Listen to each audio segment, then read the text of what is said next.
कहानी की शुरुआत एक आदिमानव के साथ होती है जिसका नाम स्पेयर है। वह समुद्र के तट पर खड़ा है और मीरा का नाम लेकर चिल्ला रहा है। वह समुद्र में जाता है और तैरने की कोशिश करता है, लेकिन पानी उसे कई बार इधर से उधर धकेलता है। फेंग नाम का टायरोनोसोरस खड़ा होता है और देखता है कि पानी स्पेयर को वापस किनारे पर धकेल देता है। स्पेयर खड़ा हो जाता है और जैसे वे समुद्र की ओर घूरता है, वह पानी पर तैरता हुआ एक पत्ता देखता है। वह पेड़ों पर चढ़ जाता है और कुछ लकड़ियां काटने के लिए अपने मेकशिफ्ट हैमर का यूज करता है। फेंग देखती है कि वे क्या करना चाहता है और कुछ पेड़ों को काटने के लिए अपने दांतों और पूंछ का यूज करती है। स्पेयर फेंग पर डांटता है और वे लकड़ियों को इकट्ठा करने के लिए एक साथ काम करते हैं। उस रात फेंग सो जाती है और स्पेयर लकड़ी का यूज करके एक कश्ती बनाता है। अगली सुबह वे फेंग को इसके ऊपर चढ़ने के लिए कहता है, लेकिन वे मना कर देती है। स्पेयर जंगल में भाग जाता है और कई कीड़ों का यूज चारे के रूप में करता है ताकि फेंग को कश्ती पर चढ़ाया जा सके। वे कश्ती को किनारे से दूर धकेलता है और वे समुद्र के बीच से अपनी यात्रा शुरू करते हैं। फेंग बैठकर उसे देखने लगती है जबकि स्पेयर कश्ती को आगे बढ़ाता है। वे कश्ती पर लेट जाता है क्योंकि वे थक गया है और फेंग अपनी पूंछ का यूज कश्ती को आगे बढ़ाने के लिए करती है।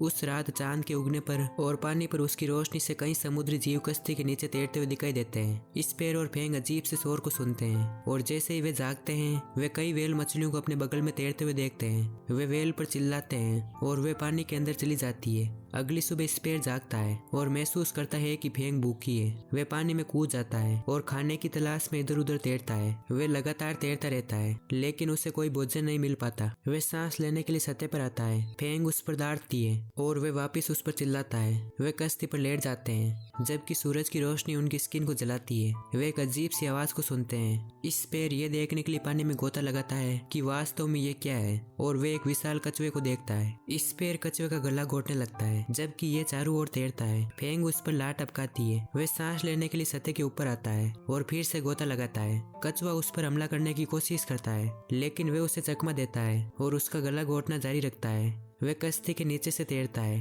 और कछुए को पानी से बाहर निकलने के लिए मजबूर करता है। फेंग इसे देखती है और उसे काटती है और उसे मार डालती है। वे इसे कश्ती पर खींचते हैं और इसका मांस खाते हैं, जबकि स्पेयर को इसकी खोल को छाया के रूप में यूज करने का आइडिया आता है। वे अपनी जर्नी कंटिन्यू रखते हैं और कई मछलियों को पानी से बाहर कूदते हुए देखते हैं। उड़ने वाले डायनासोर वहां पर आ जाते हैं और मछलियों को पकड़ते हैं। वे उन पर हमला करते हैं। इसी बीच एक तूफान शुरू हो जाता है और एक मेगालोडन दिखाई देता है। ये कश्ती को डिस्ट्रॉय कर देता है और फेंग और स्पेयर पानी में गिर जाते हैं। ये फेंग पर अटैक करता है जबकि स्पेयर उनकी ओर तैरता है। वे उसे चकमा देता है और भागने की कोशिश करता है। मेगालोडन चारों ओर घूरता है और स्पेयर पर अटैक करने की कोशिश करता है, लेकिन वे इसके हमले से बच जाता है। ये फाइनली उसे अपने मुंह में पकड़ लेता है और वे उसके मुंह में छुरा घोंपने के लिए लकड़ी के टुकड़े का यूज करता है। वे फेंग के पास जाता है और एक बड़ी सी लहर उनसे टकराती है। मेगालोडन फिर से बाहर निकलता है और स्पेयर लकड़ी के टुकड़े को उसकी आंख में घोंप देता है। लहरें बहुत अधिक हिंसक हो जाती है और स्पेयर और फेंग को अलग कर देती है। वे समुद्र के तट पर उठती है और रियलाइज करती है कि वे स्पेयर के साथ नहीं है।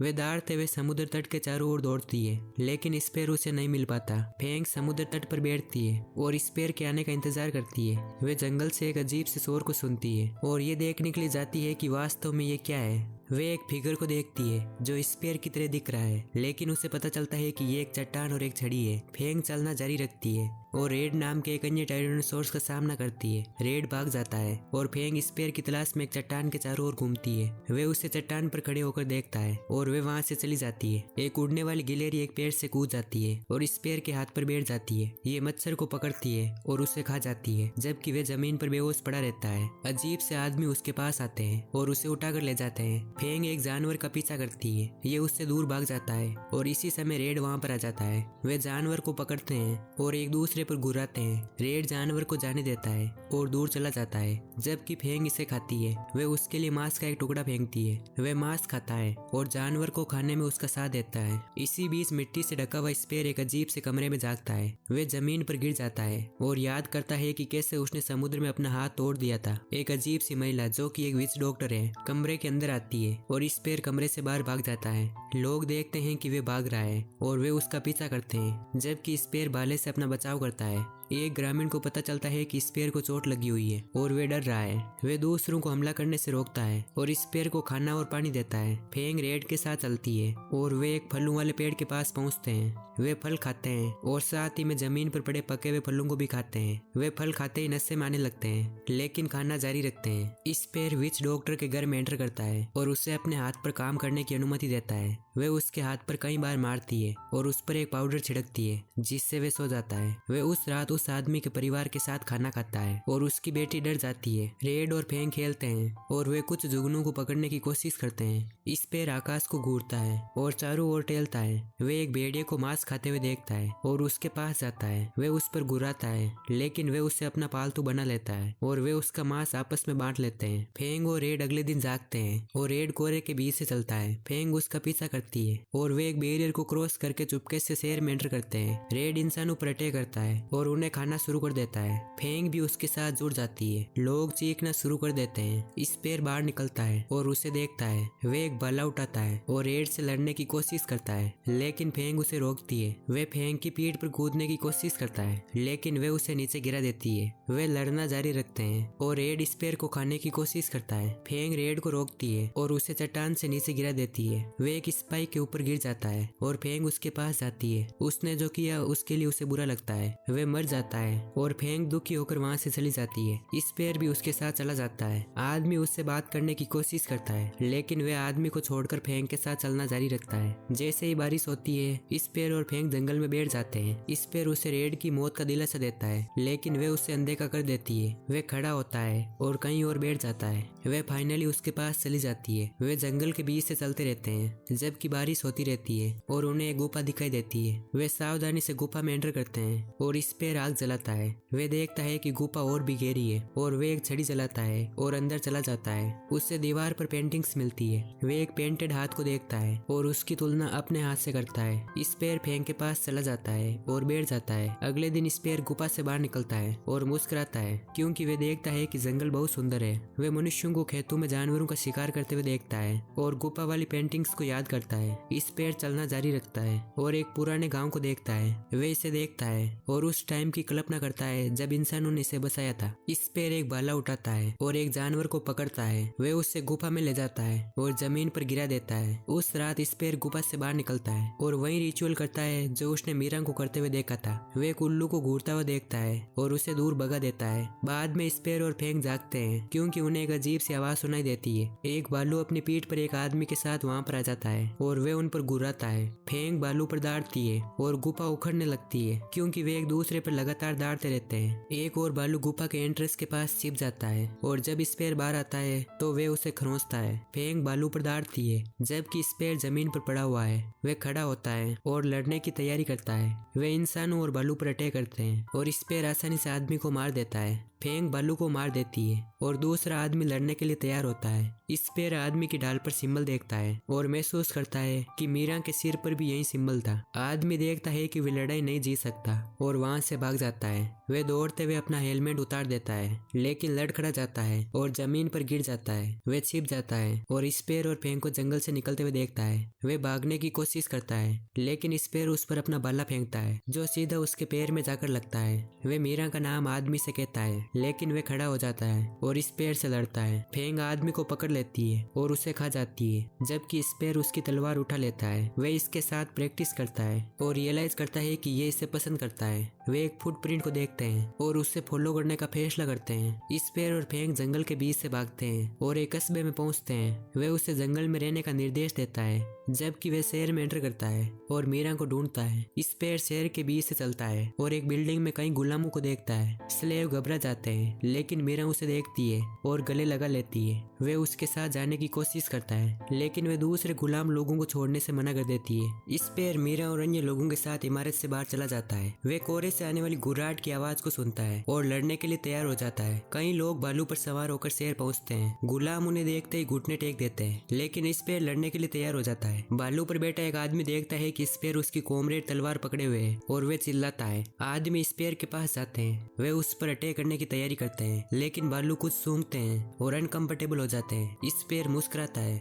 जबकि लोग आश्चर्य करते हैं कि क्या हो रहा है। तभी फेंग वहां पर आ जाती है। वे घर पर खड़ी होकर दाड़ती है लेकिन वे इसके अंदर गिर जाती है। एक आदमी स्पेर पर अटैक करने की कोशिश करता है लेकिन फेंग उसे खा जाती है। स्पेर और फेंग आदमियों से लड़ते हैं और उनमें से ज्यादातर को मार देते हैं। एक आदमी अपनी झोंपड़ी से शोर सुनता है और देखता है कि क्या हो रहा है। वे दौड़ता है और लोगों को ये सूचित करने के लिए घंटी बजाता है कि उन पर हमला हो रहा है। लोग अपने घरों से बाहर निकलते हैं और स्पेर और फेंग को लड़ते हुए और कई लोगों को मारते हुए देखते हैं। सरदार की पत्नी रिका अपने घर से बाहर निकलती है और लड़ने के लिए तैयार होती है। मीरा गुलामों को जंगल में भाग जाने का निर्देश देती है और एक आदमी उसका पीछा करता है। शेरवासी स्पेर को घेर लेते हैं और रिका का बेटा उसे एक तीर से शूट कर देता है। मीरा उस आदमी के बालू को मार डालती है और उसकी कुल्हाड़ी उठाकर उसका सिर काट डालती है। स्पेर शेरवासियों की डाल को तोड़ देता है, लेकिन उसे फिर से एक तीर से शूट किया जाता है। वे एक आदमी को घर की ओर फेंकता है और लड़का नीचे गिर जाता है। रिका अपनी कुल्हाड़ी के साथ वहां पर आ जाती है और फेंग को घायल कर देती है। वे फेंग के सिर में भाला घुसा देती है, लेकिन फेंग उसे काटती है और उसे कई बार जमीन पर पटक देती है, जिससे वे मर जाती है। वे और स्पेर लोगों से लड़ना जारी रखते हैं और स्पेर लड़के को दूर धकेल देता है क्योंकि वे उस पर अटैक करता है। लड़का स्पेर को पकड़ लेता है और जब वे उसे जमीन पर फेंकता है तो उसका सिर सीधा एक चट्टान से टकरा जाता है और वे वहीं पर मर जाता है। एक लाल धुंध कस्बे को कवर कर लेती है और लोग स्पेर और फेंग पर अटैक करना जारी रखते हैं। वे धुंध का उपयोग करते हैं और कस्बे में सभी का नरसंहार कर डालते हैं। सरदार और उसका बड़ा बेटा एल्डार कई और गुलामों के साथ से लौट आते हैं। एल्डार हॉर्न बजाता है, लेकिन उससे कोई रिस्पॉन्स नहीं मिलता और वे डॉग पर पहुंचते हैं। वे खून के निशान देखते हैं जो शेर की ओर जा रहे हैं और जैसे ही वे शेर में एंटर करते हैं एल्डार उल्टी कर देता है क्योंकि वे एक शव को देखता है। कोरा साफ हो जाता है और वे देखते हैं कि शेर में हर कोई मर चुका है। सरदार अपनी वाइफ को ढूंढने के लिए दौड़ता है, लेकिन उसे जमीन पर मरा हुआ देखता है। वे रोते हुए उसका नाम चिल्लाता है और एल्डार अपने छोटे भाई के साथ वहां आ जाता है। एल्डार और सरदार लोगों को एक गुफा में दफनाते हैं और इसे एक बड़ी सी चट्टान से सील कर देते हैं। वे अपनी नाव पर लौट आते हैं और गुलामों को रिहा कर देते हैं और रिका और लड़के को नाव पर रख देते हैं। वे नाव को पानी में धकेल देते हैं और सरदार इस पर तीर चलाते समय बहुत ज्यादा दुखी हो जाता है। एल्डार अपने पिता को दिलासा देता है और धनुष और तीर लेकर नाव में आग लगा देता है। वे अपना कवच पहन लेते हैं, शेर में आग लगा देते हैं और बदला लेने के लिए निकल पड़ते हैं। 1890 इंग्लैंड में एक आदमी बारिश के बीच से घर में एंटर करता है और सर्वेंट उसे उस बेटे के बारे में सूचित करता है जो स्टडी रूम में हो रही है। द हिस्टोरिकल सोसाइटी नाम के ग्रुप के सदस्य एक अध्ययन में बैठते हैं और चार्ल्स, जो कि एक वैज्ञानिक है, लोगों से बात करता है। वह उन्हें बताता है कि वे आदि पुरुषों से अलग नहीं है और सही परिस्थिति में उस व्यवहार को दोबारा दोहरा सकते हैं। सर्वेंट अध्ययन में एंटर करता है और डार्लिंगटन को सूचित करता है कि कांस्टेबल उनसे बात करना चाहता है और कहता है कि ये अर्जेंट है। कांस्टेबल वहां पर आ जाता है और डार्लिंगटन और अन्य लोगों को सूचित करता है कि असाइलम में से एक कैदी भाग गया है और उसने एक आदमी को भी मार डाला है। वे कहता है कि उन्हें सावधान रहना चाहिए और रूम के अंदर ही रहना चाहिए क्योंकि आदमी खतरनाक है। डार्लिंगटन का कहना है कि उनके पास कैदी है और चार्ल्स की ओर इशारा करता है। वे और दूसरे लोग उसका मजाक उड़ाते हैं। कांस्टेबल निकल जाता है और डार्लिंगटन का कहना है कि चार्ल्स के सिद्धांत का कोई मतलब नहीं है। वे ऊपर से एक अजीब से शोर को सुनते हैं और सर्वेंट ये जांचने के लिए ऊपर जाता है कि ये क्या है। फिर वे एक अजीब सी ध्वनि को सुनते हैं और जैसे ही वे बात करते हैं एक अजीब सा तरल उनमें से एक कप में गिर जाता है। उन्हें पता चलता है कि ये तो खून है और वे सर्वेंट की जांच करने का फैसला करते हैं। चार्ल्स, डार्लिंगटन और एक फ्रेंच व्यक्ति सर्वेंट को देखने के लिए ऊपर जाते हैं, लेकिन देखते हैं कि असाइलम का कैदी उसे खा रहा है। जब वे उन पर अटैक करता है तो वे भाग जाते हैं और चार्ल्स उसे कुर्सी से मारता है, लेकिन उससे कोई फर्क नहीं पड़ता। वे स्टडी कमरे की ओर दौड़ते हैं जबकि ये उनका पीछा करता है। वे दूसरे आदमियों को मार डालता है। तीनों भागने की कोशिश करते हैं और वे खुद को एक कमरे में बंद कर लेते हैं। पागल आदमी खिड़की को तोड़कर अंदर घुस जाता है और वे बैरिकेड को हटाकर आर्मरी की ओर भाग जाते हैं। ये उनका पीछा करता है और चार्ल्स का गला घोंट देता है, लेकिन डार्लिंगटन एक बंदूक को लोड करता है और आदमी पर गोली चला देता है। आदमी कमरे से बाहर भाग जाता है और वे खुद को हथियारों से लेंस करते हैं और कमरे से बाहर निकल जाते हैं। तीनों धीरे धीरे घर के चारों ओर घूमते हैं और पागल आदमी अचानक उनके बगल में दिखाई देता है।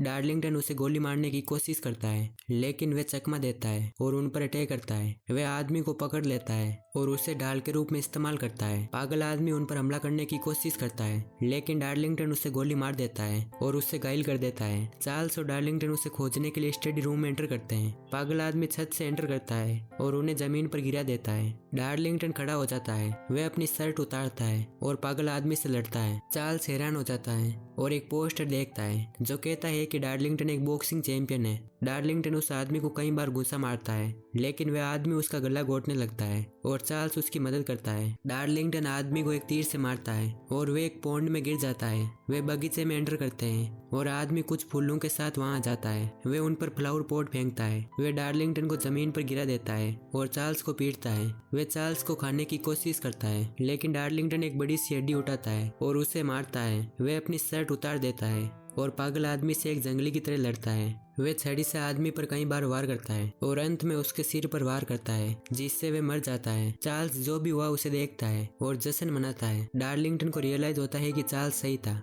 स्पेयर एक नाव पर जागता है और उसकी चोटें ठीक हो गई है। वह मीरा को फेंक के गाँव की देखभाल करते हुए देखता है। वह उसके पास आती है और उसे छूती है। वह फेंक के पास जाती है और तीरों को बाहर निकालते हुए उसके गाँव का इलाज करती है। बाद में स्पेयर और फेंक जागते हैं और फेंक कोरे की ओर घूरता है। मीरा और स्पेयर अपने हथियार उठा लेते हैं और सरदार और एल्डार का जहाज वहां पर आ जाता है। वे स्पेयर के जहाज की ओर जाते हैं और सरदार उसके जहाज पर कूद जाता है। फेंग उस पर अटैक करने की कोशिश करता है, लेकिन एल्डार उस पर तीर चला देता है। स्पेयर सरदार से लड़ता है, लेकिन वे कवच से ढका होता है और स्पेयर का कोई भी अटैक कारगर सिद्ध नहीं होता। फेंग और मीरा एल्डार से लड़ते हैं, जबकि वे उन पर कई तीर चलाता है। वे एल्डार को ऊपर से गिराती है, लेकिन वे खुद को बचाता है और जमीन पर लैंड करता है। स्पेयर सरदार को लात मारता है और उसका हेलमेट नीचे गिर जाता है। सरदार फेंग को अपने नुकीले दांतों से एल्डार पर अटैक करते हुए देखता है और उसे बचाने के लिए दौड़ता है। जहाज कुछ चट्टानों से टकराती है और फेंग एल्डार को जहाज से नीचे फेंक देती है। सरदार अपने बेटे को बचाने के लिए पानी से बाहर कूदता है और मीरा नाव को सुरक्षित स्थान पर ले जाती है। वे जहाज को एक पेड़ से बांधने की कोशिश करती है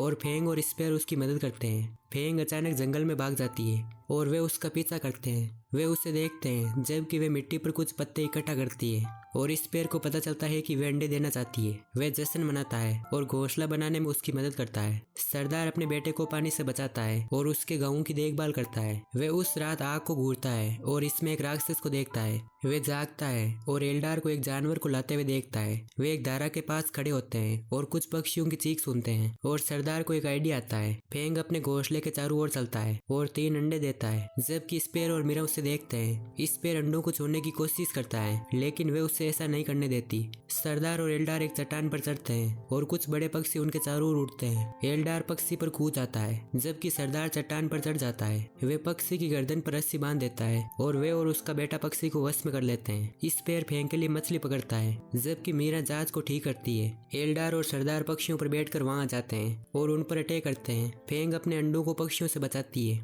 और एक पक्षी मीरा को पकड़ लेता है और उसे हवा में उठा लेता है। एल्डार उसे गिराने की कोशिश करता है, लेकिन वे रस्सी पर लटक जाती है। वे रस्सी काट देता है और मीरा नीचे गिर जाती है, लेकिन स्पेयर उसे पकड़ लेता है। स्पेयर और मीरा सरदार से लड़ते हैं और उसे पक्षी से नीचे फेंक देते हैं। वे जंगल से होकर जमीन पर गिरता है, लेकिन गिरने से बच जाता है। वे खड़ा होता है और देखता है कि स्पेयर ने एल्डार को पक्षी से नीचे गिरा दिया है। एल्डार एक चट्टान पर गिरता है और मर जाता है। सरदार अपने मरे हुए बेटे को देखता है और पानी को अपने आप को दूर ले जाने देता है। स्पेयर और मीरा फिर से फेंग के साथ मिलते हैं और वे उसे गले लगाता है। सरदार एक चट्टान पर लेट जाता है और मरने के लिए तैयार हो जाता है। कुछ महिलाएं आसमान से तैरती है और उसे अपने साथ ले जाने की कोशिश करती है, लेकिन अजीब से मॉन्स्टर उसे पकड़ लेते हैं और उसे जमीन पर खींच लेते हैं। सरदार अंडरवर्ल्ड में आता है और एक दरवाजे से होकर जाता है। वह अपने सपने वाले राक्षस को देखता है और उसकी पावर का सौदा करता है। इसी बीच स्पेयर समुद्र तट पर बैठ जाता है और मीरा नाराज दिखती है। वे जहाज में खाना पे करती है और स्पेयर को पता चलता है कि वे यहाँ से जाना चाहती है। स्पेयर नाव पर एक घोंसला बनाता है और वे और मीरा फेंग को जहाज पर लाने की कोशिश करते हैं। वे उसके साथ मजाक करते हैं, क्योंकि वे उसके अंडे अलग कर देते हैं। उससे पता चलता है कि उन्होंने नाव पर उसके लिए घोंसला बनाया है। वे अपने अंडे नाव पर रखती है और इसमें चढ़ जाती है। वे चलने लगते हैं। स्पेयर अगली सुबह मछली पकड़ता है और एक को खा जाता है। वे सब कुछ दूरी पर एक अजीब से जहाज को देखते हैं जो छोटे जहाजों के साथ उनकी ओर आगे बढ़ रहे हैं। कई मिस्र के सैनिक जहाज से बाहर निकलते हैं और उन पर अटैक करते हैं, लेकिन मीरा और स्पेयर उनसे लड़ते हैं, जबकि फेंग उसके अंडों की रक्षा करती है। कमाल नाम का एक विशाल अफ्रीकी आदमी वहां पर आता है और स्पेयर को मारता है। फेंग अपने अंडे अपने मुंह में डालती है और उनमें से एक अंडा टूट जाता है। वे गुस्से में आ जाती है और उससे लड़ती है और स्पेयर और मीरा उसके साथ हो जाते हैं। आयमा नाम की एक मिस्र की रानी वहां पर आती है और उसने फेंग के अंडों को होस्टेज बना लिया है। सोल्जर्स स्पेयर और बाकी सबको पकड़ते हैं और उन्हें शिप में ले जाते हैं। वे मीरा को दूसरों से अलग कर देते हैं और उन्हें जेल में बंद कर देते हैं। कमाल वहां पर आता है और एक कोठरी में बंद हो जाता है। स्पेयर और फेंग उसे घूरते हैं, लेकिन अंत में सो जाते हैं। फेंग जाग जाती है और देखती है कि सोल्जर्स उसे कैद करने की कोशिश कर रहे हैं। वे उन पर अटैक करती है, लेकिन आयमा उसके अंडे के साथ वहां आ जाती है और उन्हें तोड़ने की धमकी देती है। स्पेयर उसे शांत करता है और आयमा को पता चलता है कि वे स्पेयर और फेंग को अपने फाइटर्स के रूप में इस्तेमाल कर सकती है।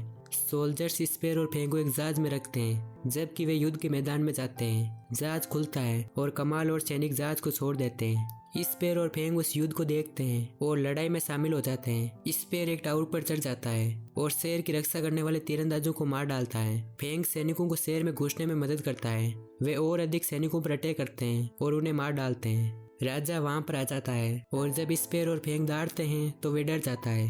सरदार, जो अब एक शक्तिशाली राक्षस है, जमीन से निकलता है। वह अपने हाथ से एक वेपन बनाता है और अपनी नई शक्तियों की प्रैक्टिस करता है। सरदार चलना शुरू करता है और जैसे ही वे एक जलधारा पर पहुंचता है, वह पानी पर चलना स्टार्ट कर देता है। इसी बीच मिस्र के सैनिक शहर को लूट लेते हैं और आयमा फेंग के अंडे और कमाल की बेटी अमाल के साथ वहां आती है। आयमा राजा के पास आती है और उसके चीता के बच्चे को देखती है। वे बच्चे को ले जाती है और अपने आदमियों को राजा को मारने का आदेश देती है। आयमा कमाल को अपनी बेटी को देखने की अनुमति देती है और फेंग उस पर गुर्राता है क्योंकि अंडे उसके पास है। एक सैनिक कमाल से अमाल को लेता है और इसे आयमा को लौटा देता है। फेंग उस पर दौड़ती है और वे कई युद्धों में लड़ना जारी रखने के लिए मजबूर हो जाते हैं। इस पर फेंग और कमाल जहाज में आते हैं और एक पुल में एंटर करते हैं। जबकि लड़ाई के बाद उनका खून बह रहा है, वे और अधिक लड़ाइयों में जाते हैं और आयमा और उसके सैनिक हारे हुए राज्यों को लूटते हैं। जबकि पुल में एक तोप का गोला दीवार से टकराता है और एक दूसरा किंगडम उन पर अटैक कर देता है। उनका राजा अपने सैनिकों के साथ लड़ता है और ये देखकर चौंक जाता है कि स्पेयर, फेंग और कमाल उसके आदमियों को आसानी से हरा रहे हैं। मिस्रवासी अपने शत्रुओं को पराजित कर देते हैं और उनके जहाज को डुबा देते हैं। उस रात स्पेयर अपनी कोठरी में रहता है और खड़ा हो जाता है। आयमा अपने सिंहासन पर बैठती है जबकि उसके दास उसका मनोरंजन करते हैं और उसके सैनिक दुश्मन राजा को पकड़े हुए हैं। एक सैनिक मीरा को धक्का देता है लेकिन वे नाचने से मना कर देती है और संगीत बजना बंद हो जाता है। आयमा खड़ी होती है और जब वे नाचती है तो लोग संगीत बजाना जारी रखते हैं। वे राजा के सामने नाचती है और उससे मारकर जमीन पर गिरा देती है। वे फिर से अपने सिंहासन पर बैठ जाती है और मीरा उसके लिए डांस करती है। अगले दिन मिस्रवासी एक शांतिपूर्ण स्थान पर पहुंचते हैं। उनका लीडर उनके सामने घुटने टेक देता है और चला जाता है। आयमा कमाल को लोगों को मारने का ऑर्डर देती है लेकिन वे मना कर देता है और उनकी पेशकश को स्वीकार करता है। लेकिन आयमा अमाल को जान से मारने की धमकी देती है और कमाल लीडर के पास वापस आता है और उसे मार डालता है। वे हमला करता है और शहरवासियों को मार डालता है जबकि वे चिल्लाते हैं और भाग जाते हैं। स्पेयर और दूसरे लोग उस रात अपनी कोठरी में बैठते हैं और स्पेयर कमाल को घूरता है। एक सैनिक मास्क के साथ वहां पर आ जाता है और इससे सेल में फेंक देता है जबकि स्पेयर अपने मास्क को सेल से बाहर गिरा देता है। जब वे उसके पास आता है तो वे गार्ड को बेहोश कर देता है। वे चाबी को लेता है, अपनी सेल को अनलॉक करता है और बाहर निकलता है। वे कमाल की सेल को खोलता है लेकिन वे जाने से इनकार कर देता है। स्पेयर सीढ़ियों से अपना रास्ता बनाता हुआ आयमा के पास आता है। वे मीरा को देखता है और आयमा के बगल में फेंक के अंडे देखता है। मीरा स्पेयर को देखती है और एक गुलाम चिल्लाता है। स्पेयर आयमा से लड़ने की कोशिश करती है लेकिन वे उससे वापस लड़ने के लिए अपनी खतरनाक फाइटिंग स्किल का यूज करती है। मीरा अमाल के पास अंडे निकालती है और भागने की कोशिश करती है लेकिन आयमा उनका पीछा करती है। स्पेयर उसे नीचे गिरा देता है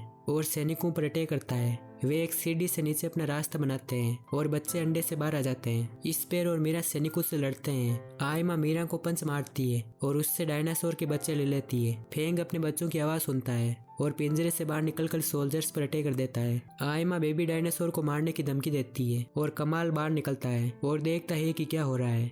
एक विशाल मिस्र का जहाज समुद्र के बीच से आगे बढ़ता है।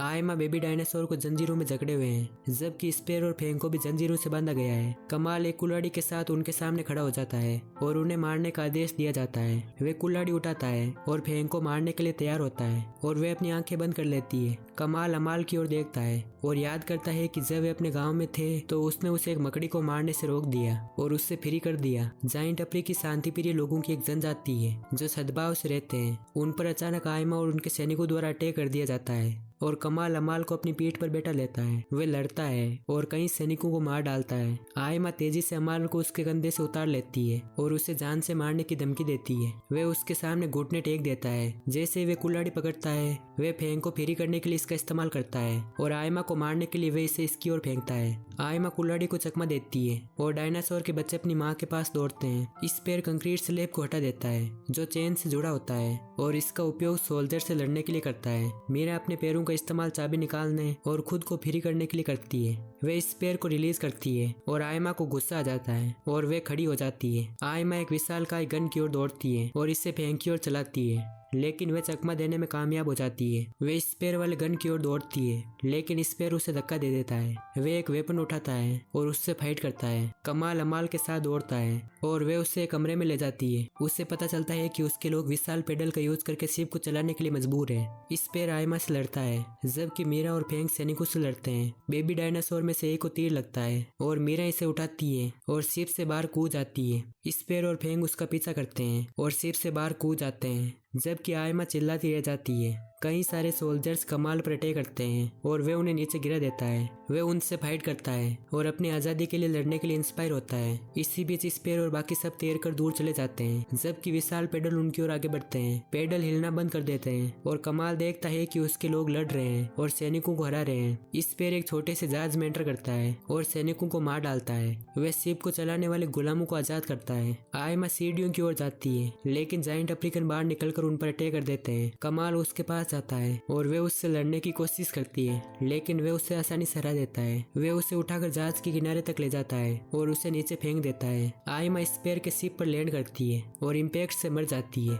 स्पेयर और मीरा ऊपर देखते हैं और कमाल को अपनी बेटी के साथ खुश देखते हैं। उस रात स्पेयर और मीरा आसमान को घूरते हैं, जबकि उनका जहाज दूर चला जा रहा है। अमाल कमाल को खिलाती है और उन्हें दूर से ही सरदार दिखाई देता है। वह पानी पर चलता है और स्पेयर और फेंग की तलाश करता रहता है। युवा स्पेयर अपने पिता के पास खड़ा है। उसके पिता एक दीवार पर पेंटिंग करना शुरू करते हैं और कई लंबे दांतों वाले बाघ वहां पर आ जाते हैं। वे लोगों पर अटैक करते हैं और स्पेयर और उसके पिता लड़ते हैं और उन्हें मार डालते हैं। टाइगर्स स्पेयर के पिता को घायल कर देते हैं और उनके हाथ को काट लेते हैं। स्पेयर लड़ना जारी रखता है, लेकिन बाघ उसके पिता को मारकर खा जाते हैं। वे गुस्से में आ जाता है और बाघों से लड़ता है। वे उनमें से अधिकांश को मार डालता है। जब एक टाइगर अटैक करता है तो वे एक मरे हुए बाघ के नीचे छिप जाता है। वे उसका सिर फोड़ने के लिए एक चट्टान का यूज करता है। वे गुस्से में लगातार उसका सिर पीटता रहता है और जैसे ही वे रुकता है, शेरवासी उसे एक हार देते हैं और उसे अपना चीफ बना देते हैं। मीरा एक साइडेड होकर स्पेयर को उठाती है और अपने घर की ओर इशारा करती है। वे किनारे पर पहुंच जाते हैं और मीरा एक पेड़ को देखती है और रोने लगती है। स्पेयर उसे सांत्वना देता है